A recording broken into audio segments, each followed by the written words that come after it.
Let's have a little bit of chat. The sun is up and it's clear straight through the window, so I have to wear something too.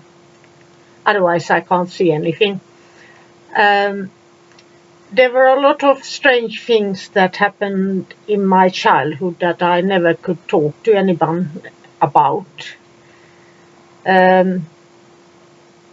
Since my mother, grandmother and aunt were against, so I had this feeling from about between 3 and 6 years old that I gave away my power if I told anyone. So I stopped telling them anything. If I had a nightmare, I didn't go and run to them. I went to the animals or the forest or something.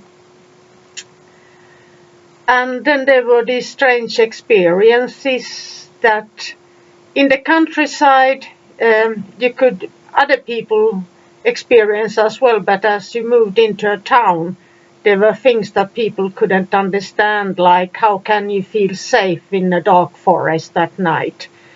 Is it possible for an 8-year-old child to camp out in the wilderness in the snow and survive? And of course I could. I have the army's winter, sleeping bag. And it was designed to up to 50 minus degrees, so there was nothing for me since I was taught how to survive in the cold, so it wasn't a big deal for me, and I felt safer in the forest than if my mother was alone or my grandmother or they were. So I always was with animals and slept in the stables. And when my mother moved into town, but I ran off and went to the nearby stables, and I was very good at entering in and just, and the animals loved me, and I worked in the stables at daytime, so it was nothing so very unusual about that. And since my grandfather was into horses, that meant that, and he was trained horses as well, so it was just like that I grew up. I was about 2 or 3 months old when I first sat on a horse.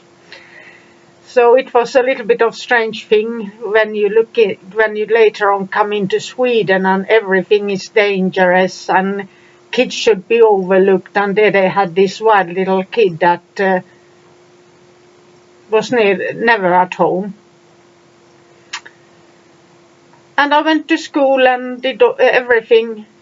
No complaints. I had my homework done already during lessons, since I found the lessons very boring. So I did my homework during the lessons. And that was about it. So they didn't notice me. And then I had this strange life that I never talked about. And it was a lot to do with that.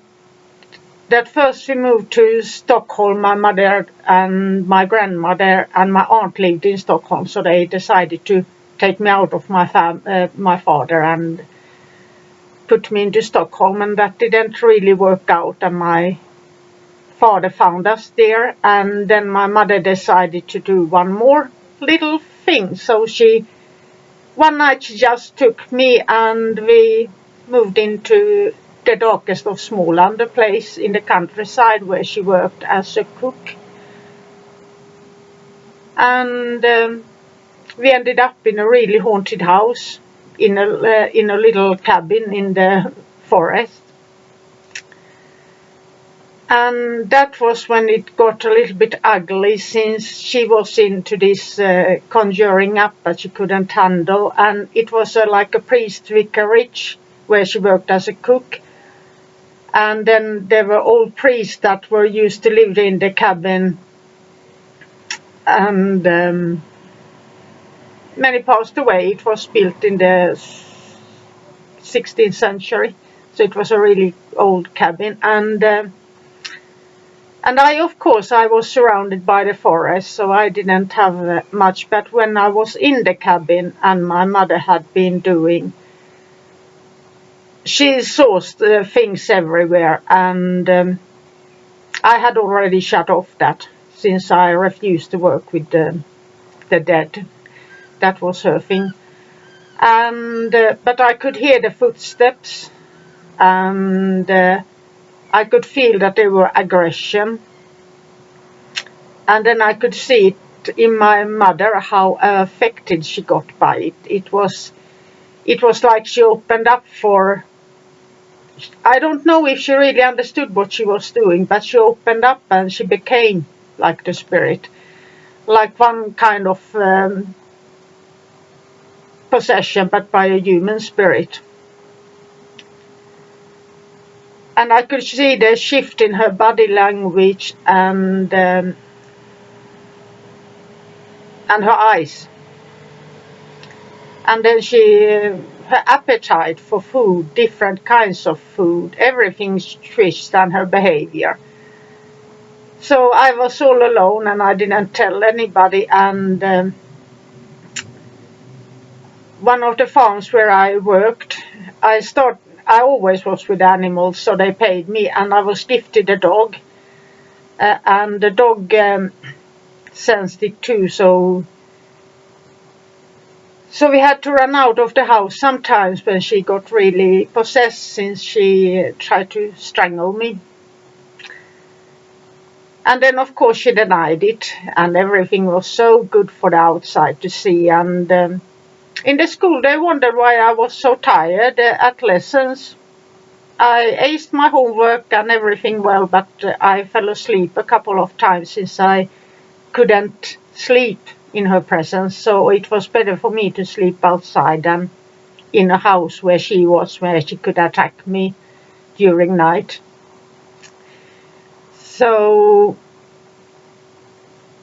that was when I had those like the Shining experiences, where you see in the TV series of The Shining with Rebecca de Mornay and Steven Weber, and you could see like the bushes, they were covered in snow, and suddenly there was this movement and something happened and there was no snow at all at the bushes, and those things I could recognize. And the build up, it was a constant build up, and then I think my mother got fired from that job, and then my father found us. I managed to landlines weren't so common in the countryside, but I managed to make a call, and it was long distance, so they don't usually let a child call. So I found my father, and then he moved down, and we moved location, and everything was good since my father was there around. And he also felt it. He wasn't, or rather he felt it, and he maybe saw things, but he played it down. And it was like that, and when it came to my mother, it always followed her. So in that new home there was this cellar with a laundry, where we did the laundry and the machine. So I had to go into the cellar and do all the laundry. I was about 9. Since she was, in hindsight I see that she was very scared. So every time she was scared, she asked me to do it instead. So there was this unbalance that I had to take care of her. And if she had nightmares or were frightened, she rushed into my room, and that's when I felt not safe. So I climbed out the window instead. And that went on, and she never saw when those. I always felt before her that something is going to shift or happen in the night, but she didn't seem to have that ability. She got her own fame. She channeled spirits and make things happen, if you put it kindly, to other people. And but she always had this, that she wanted to be the leader and the powerful by controlling people by fear in one way. And when I was 10, we had a fallout. I looked at her straight into the eyes that you leave me with your sister and your mother. I called her out on her fear at that age. I have already told her as a 3-year-old that I didn't want to participate. And so I couldn't understand why didn't she stand up to them. When my grandmother died, she and my aunt started to arguing, so it was like that Crowley and Bill, what his name matters, when they sent so between them. It was like that between those two, and they lived separately. And every time she got spooked, she came to me, and I refused to help her. I helped her once, but she wasn't, you couldn't count on her for anything. She asked for help and then she betrays you, and it was like that at least 5 times a day, every day. She couldn't keep a promise, a secret. But as I've been thinking more and more about that, she was so fearful that she actually she fell into the trap of by forcing fear into others, by sending ghosts to their house, by doing things to them and conjuring up so people left their homes and disrupted their lives. So they then would come back to her and ask her to help them for protection that she had sent. And I refused to take part, so I had a very strong will. I never gave up, and I still haven't. So that has been it is like in a occult society or in a group. If I don't like it, I don't have to protest. I just don't do it. It's such as simple as I don't argue. They are free to do whatever they will want to do. It's free will. But I won't participate, and I just leave, and I don't need to explain for anybody why I said no. I just say no, and that's it. And there's no need to argue and be the best and win every argument. It's their journey. Everybody has their own. If they hurt an animal or a child or somebody who is handicapped or something, that's when I go into fight, but not without real cause and real harm. There's no need. It's only if somebody's doing something really bad against someone that I even, and in that case I've been told, that's when Valia or Michael kicks me into high gear and go and start entering that. So that is not something I hate as trolls, people who threaten you. That's been a part of my life, my whole life, so I don't respond to that either. I was 6 when I really remember Michael. It was during a storm where there were thunderstorms from 4 different directions, and we lived up in the 9th floor of a high-rise building. That time, and the building shook, and there was this huge storm, and I love thunderstorms, and I felt safe. So I fell asleep, and Michael, we were in the underworld with volcanoes, lava, and it was completely empty except for that. And Michael gave me a horse, and I had a black cape that he gave me, and a dagger.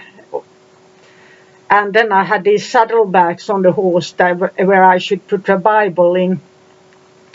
And he told me to gallop and jump right over the lava, and it was broad, and keep on riding on and cantering on. And I wasn't afraid. Michael told me, so I took it to heart. Okay. Even when Michael asked me to do something, the fire don't burn me in the spiritual realm, that is, and there is a purpose to everything. even if I still wonder exactly what it is. But I know there is a purpose. And I think we all have that. And I'm so happy, but now we are in a different situation, since now when I try to look up a book or something so I can see whoever writes that, there are millions of books on everything. And if you're going to read everything, you don't have the time to practice. So to keep it simple, practice and read the Bible and call on the angels. You will learn everything else around it later on, or it will be revealed to you by your angels. Since they are the real teacher in your life, it's not going to be a human, not with the world looking like it is. You are going to, the spirits you are supposed to work with and that you are going to meet in your life. You meet the adversaries and you meet the good ones. Sometimes you need healing and sometimes you go into war. And it just, I accepted it, that was something I just was born into. And then that don't follow any dogma. You have your own set of values within your heart. And that's where you build up that's the starting point. And then you study and you pull things together. So your heart and mind and your gut feeling. If it feels wrong to you, then it's wrong for you. Nobody can say otherwise. If you don't want to do or participate in something, you don't have to.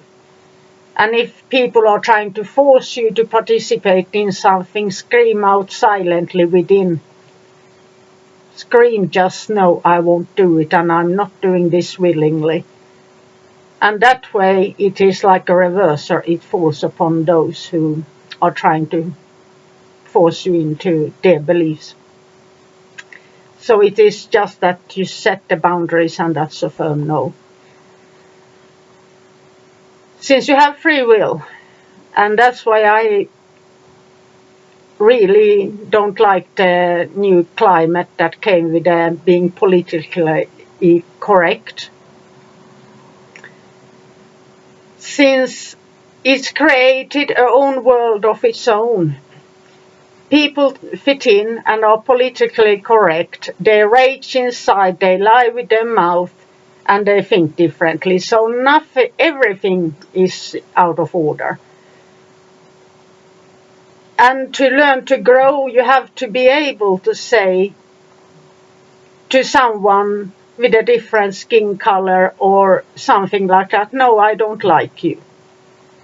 And I don't mean that is as a race, but if you don't like somebody because who he or she is, then you have the right to say, no, I don't want to spend time with you. And you shouldn't be labeled anything like a racist or if you have different political views. Why should we all be cowards and follow the wave of what is correct?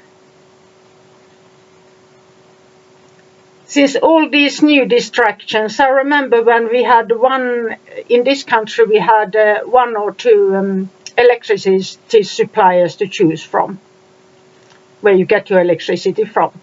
Now people are spending every week, they are scrolling down that, oh, we have 252 who has, I can save, let's say, $2 a month if I choose this and that. And if I buy this washing liquid, I am more kind to the earth than with this one, and I can buy this makeup brand instead of that one and cancel that one. And in that case, I'm a good person and I'm so awake. And everything draws you away from spirituality. All those little things. If you spend your time on thinking on which crystal should I use today, you don't get practice done. If you're pick up any stone and ask for a blessing for that stone, you can exorcise the stone and then you make a blessing of the stone. It is you and your will, and the stone will be what you want it to be. You can program stones. So don't ever fall into that trap. Then there is that some, like say amethyst is, I love the color of amethyst and I love my labradorite, but the rest of them I don't hardly even, and I love moss agate, I love the beauty of it. But, and lapis, but I really don't care. I often take whatever stone I find in nature, and that is worth so much more. So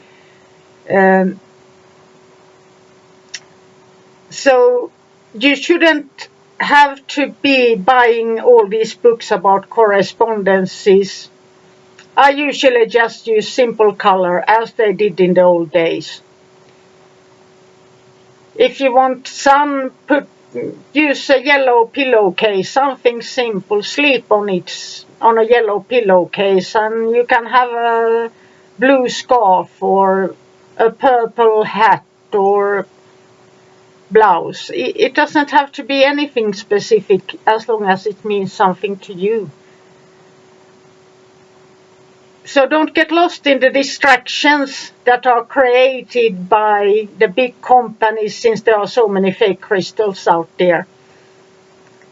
And they are everybody selling this correspondence. Now you have to buy this crystal to step on the next ladder on your spiritual ascension. And I'm sorry, but the real mystics back in the day, they had maybe some crystals that were locally around, or gemstones if they were rich.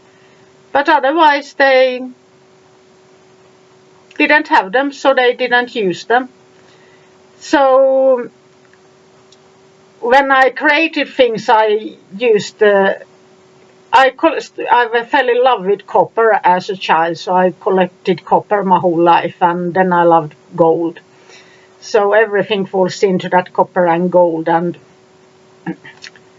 then I was gifted a lot of tin, but I don't jive with tin, the metal. So I should put them up for sale. They are from the old priest who died. They are the things where you put on the anointing oil that stood in a real church, in a real altar, and the chalices in tin, and all these candle holders in tin, and I don't have a connection to tin myself.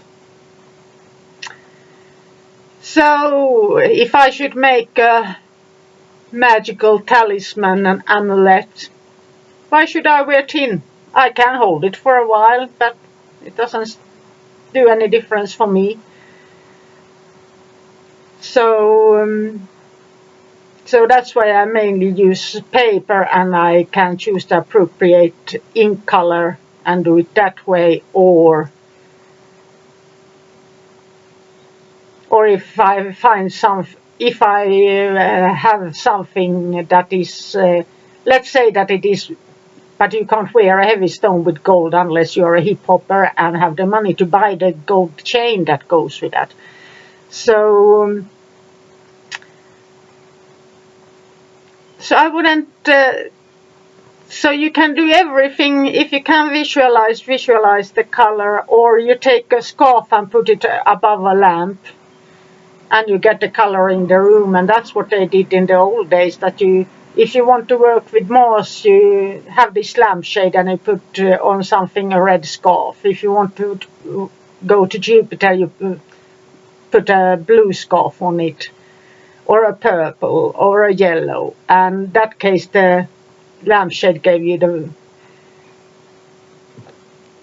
place in the tree of life where you wanted to enter, so it made and that was all you needed. You didn't have to have anything else.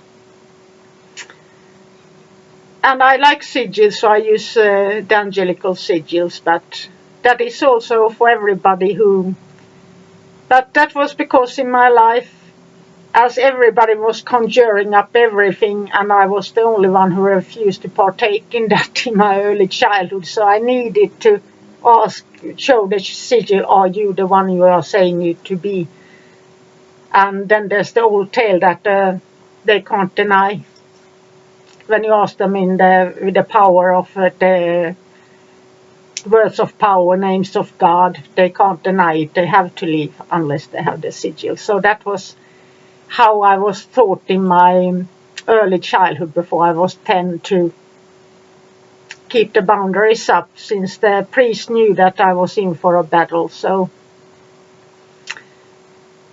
and I know that it's quite common nowadays with there are so many different, in one family if there's been divorces and so on, there can be different religions within a family that starts to do this spiritual nonsense towards each other, and that can get toxic, and it's not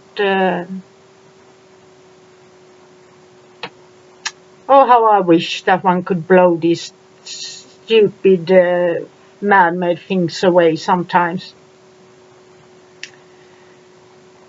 And sadly, there isn't just that you can pull down a divine light and everything disappears, like many books promise that there will be harmony and so on. No, in a family and in a workplace there are many free wills, and the free will is important. So if you want to bring stability to a home, I always put in that statement that according to everybody's free will. So unless I do that, that's when the demons always enter. Since free will has always been my main point in my spirituality or my calling, talk about free will and how people abuse free will. And so that's one.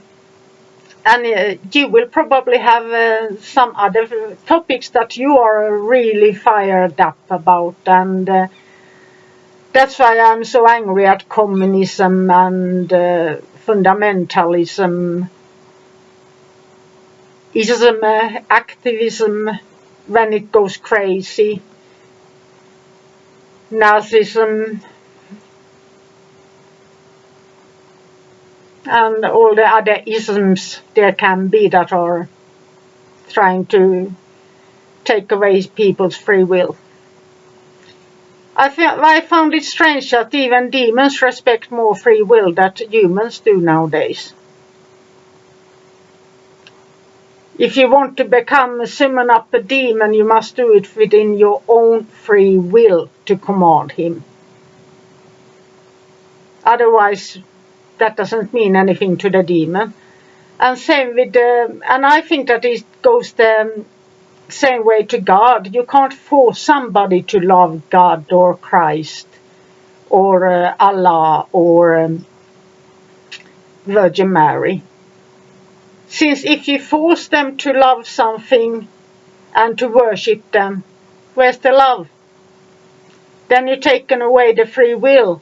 That's why I say that everybody has these different journeys, but we all meet somewhere, we intertwine throughout our lives, and we are all starting from different places when we start our lives, and we keep on learning until we stop learning.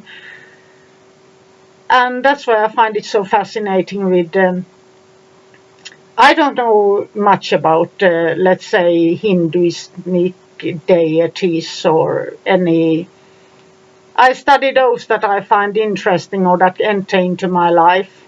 They might come through dreams or just something that I suddenly start to think about them and remember their name and have to look up the history behind them. And there's usually some kind of message there that they are trying to reach out with something. But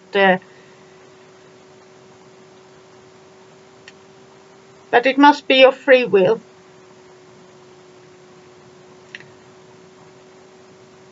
And what has happened to free will? Are everybody cowards in this world? They give up to their bosses, the big companies. They don't want to get ostracized. They want to earn the money. And that leads to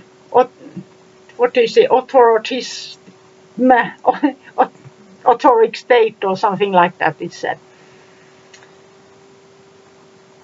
where nobody has free will and everybody acts like a robot.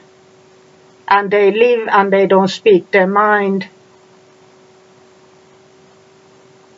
And that's where the danger is, since once you give up hope on life, once you give up your values, once you give up what you love, what you are passionate about, what you are good at, when people, like Sweden's being one of these countries, you are supposed to act in a certain way, dress exactly the same in a company. And I always challenge that. You have to wear a panty suit, and okay, I come up there with jeans in holes and still get the job done better. So they don't really know where to put me. I had that streak in me, so. But when everybody is checking in on the others, like here we had not in my neighborhood, but a little bit further away where they have their villas and their houses. People have been calling the neighborhood police or security watch because people have painted their door in the wrong color, or the curtains don't match their curtains. So they take this government money that is supposed to go to the poor and complain about curtain colors when people are getting killed and murdered. There's one death shooting list every day. There are so many unsolved crimes. And then there are all those homeless. You can find bodies everywhere and they are not even reported since they didn't have the right papers and they haven't been ID'd. So there's that whole thing that people just disappear or you find a body part but you don't find the rest of the body. So that's the harsh truth about, and there are so many who disappears. So I think that we just must listen to our inner values and connect to God, the angels, or the spirits you are drawn to. Whether they are good or bad, they all have harsh lessons that are important to learn. So that raises the questions about psychedelics. I wouldn't ever tell anybody to do psychedelics and start out on a spiritual path. Since it takes, let's say it takes 3 years, or if you do it every day, 18 months of connection until you can really start to trust that it isn't the ego or your imagination or something else.